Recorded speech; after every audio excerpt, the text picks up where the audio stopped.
Hello friends, good morning. पॉन्सर education channel पर आप सभी का स्वागत है। आज हम डिस्कस करेंगे फ्यूचर परफेक्ट टेंस के बारे में। मतलब फ्यूचर भविष्य परफेक्ट मतलब पूर्ण, और टेंस मतलब समय या काल कहते हैं। तो जैसे फ्यूचर में पूर्ण रूप से कार्य हो चुका होगा उसके बारे में हम बात करते हैं। जैसे इसका फ्यूचर टेंस की पहचान करें कि जिन वाक्य के अंत में चुकेगा, चुकी और रहा होगा, चुक रहा होगा और चुके होंगे, ये शब्द आते हैं तो हम समझ जाते हैं फ्यूचर परफेक्ट टेंस है।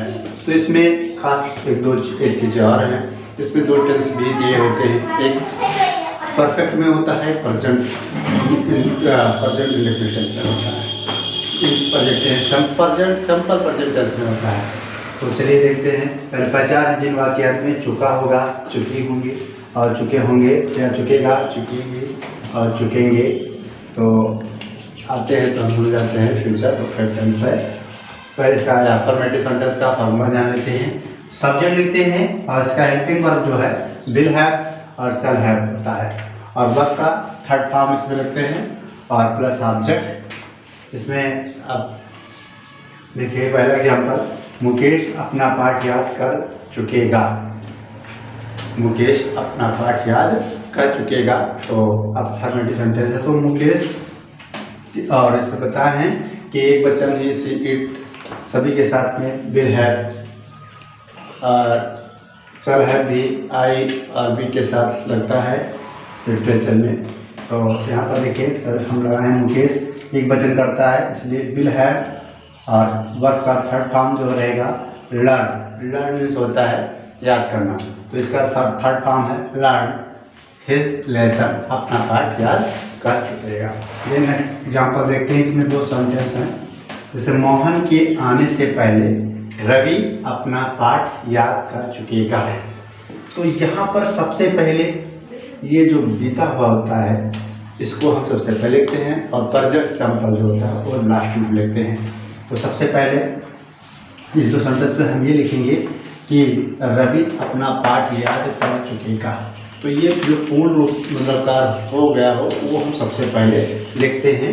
तो यहाँ पर Ravi will have learn his lesson, अपना पाठ याद कर चुकेगा। बिफोर मतलब पहले, मोहन कम्स, मोहन के आने के बाद मतलब आने से पहले रवि अपना पाठ याद कर चुकेगा। नेक्स्ट एग्जाम्पल देखते हैं। इसी प्रकार रेलगाड़ी के आने से पहले हम टिकट ले चुके होंगे। तो इसमें क्या है, पहले हम देखेंगे हम टिकट ले चुके होंगे। कार जो फ्यूचर टेंस में होता है सबसे पहले लिखेंगे, क्योंकि बी के साथ भी बताया है कि हम विल हैव और शैल हैव भी यूज करते हैं।